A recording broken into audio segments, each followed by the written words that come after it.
Le livre de la Genèse est le premier livre de la Bible, et son histoire se divise en deux parties principales.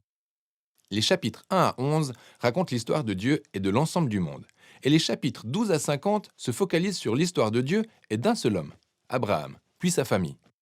Ces deux parties convergent au début de l'histoire du chapitre 12. Ce format nous donne un indice quant à la manière de comprendre le message du livre lui-même, et aussi l'histoire de la Bible dans son ensemble. Ce livre raconte tout d'abord comment Dieu met fin au chaos et aux ténèbres décrits dans la deuxième phrase de la Bible.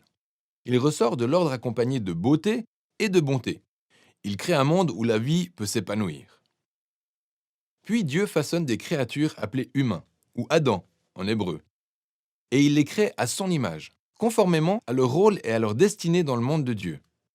Les humains sont donc créés pour refléter au monde la nature de Dieu, et ils sont établis comme représentants de Dieu pour régner sur son monde en son nom. Ce qui, dans ce contexte, signifie d'en exploiter tout le potentiel, en prendre soin et en faire un lieu où encore plus de vie peut s'épanouir. Dieu bénit les humains. C'est un mot-clé dans ce livre. Et il leur donne un jardin, qui est un endroit à partir duquel ils peuvent commencer à bâtir ce monde nouveau. Mais l'essentiel ici est que les humains ont le choix, celui de construire ce monde comme ils le veulent, ce qui est représenté par l'arbre de la connaissance du bien et du mal. Jusqu'ici, Dieu a identifié et défini ce qui est bien et ce qui est mal. Mais à présent, il laisse aux humains la dignité et la liberté de choisir. Vont-ils s'aligner sur la définition par Dieu du bien et du mal, ou vont-ils profiter de leur autonomie pour redéfinir le bien et le mal par eux-mêmes? Les enjeux sont très importants. Se rebeller contre Dieu signifie choisir la mort, car c'est se détourner du donneur même de la vie, ce qui est représenté par l'arbre de vie. Puis, au chapitre 3, un personnage mystérieux entre en scène, un serpent. Aucune information n'est donnée à son sujet, en dehors du fait qu'il est une créature de Dieu.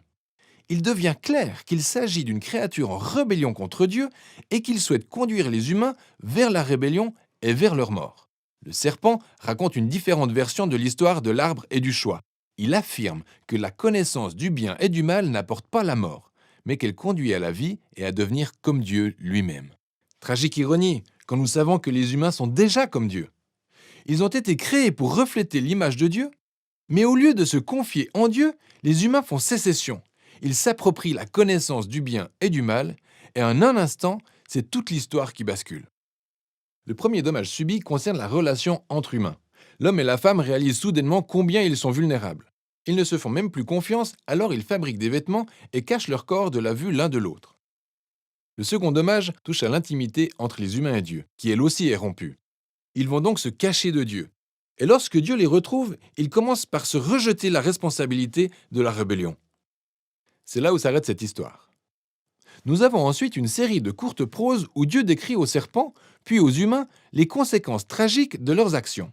Dieu dit tout d'abord au serpent que, malgré son apparente victoire, il est en guise de défaite destiné à manger la poussière. Dieu promet qu'un jour, en rejeton, la postérité de la femme assénera un coup mortel au serpent en lui écrasant la tête, ce qui semble être une bonne nouvelle. Mais cette victoire s'obtiendra à un grand prix, car le serpent, lui aussi, mordra mortellement le talon de cette postérité qui l'écrasera. C'est assez mystérieux comme promesse, ce vainqueur blessé. Mais à ce stade du déroulement de l'histoire, on le perçoit comme un signe de la grâce de Dieu. Les humains viennent de se rebeller, et que fait Dieu? Il promet de venir à leur secours. Mais cela n'efface pas les conséquences de la décision des humains. Donc Dieu les informe que désormais, en raison de leur rébellion, chaque aspect de leur vie en communauté, aussi bien chez eux qu'à l'extérieur, sera empreinte de peine et de souffrance pour finir par les conduire à leur mort. Et c'est à partir de là que l'histoire dégénère. Du chapitre 3 au chapitre 11, nous découvrons les répercussions croissantes de la rébellion et de la fracture des relations humaines à tous les niveaux. Nous avons donc l'histoire de deux frères, Caïn et Abel. Caïn est si jaloux de son frère qu'il veut le tuer. Dieu l'avertit de ne pas céder à la tentation, mais Caïn le fait quand même. Il tue son frère alors qu'ils sont au champ. Ensuite, Caïn construit une ville où règne la violence et l'oppression, ce qui est parfaitement illustré par l'histoire de Lémec. C'est le premier homme de la Bible à avoir plus d'une épouse. Il les collectionne comme des biens. Puis il chante un petit cantique décrivant combien il est plus violent et vengeur que Caïn ne l'a jamais été. Après cela, nous avons une histoire étrange sur les fils de Dieu. autrement dit des anges maléfiques ou d'anciens rois qui prétendaient descendre des dieux. Tout comme les mecs, ils collectionnaient les épouses, puis ont engendré les Néphilim, ces légendaires guerriers antiques.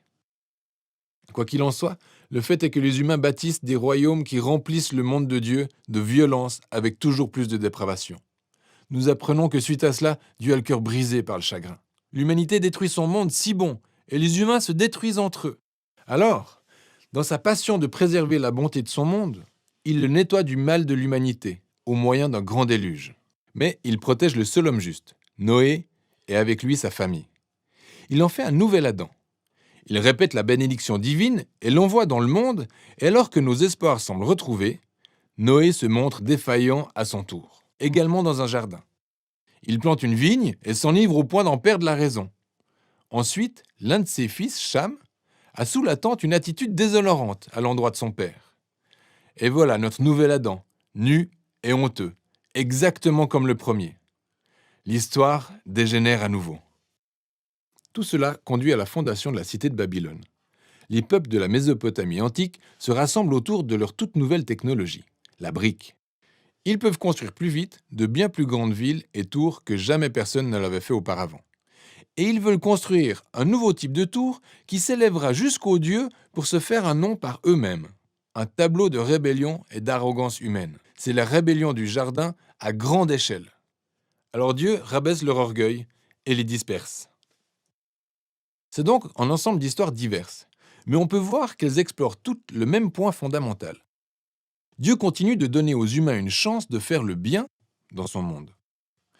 Chance qu'il continue de gâcher.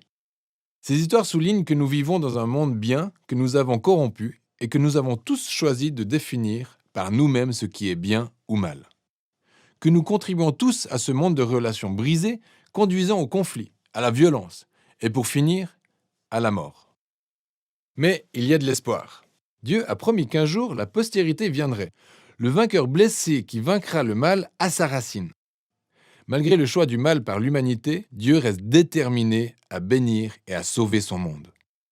Et donc, la grande question est de savoir que va bien faire Dieu. Le point de convergence dans l'histoire suivante en apporte la réponse. Mais pour l'instant, c'est tout ce dont il est question de Genèse 1 à 11.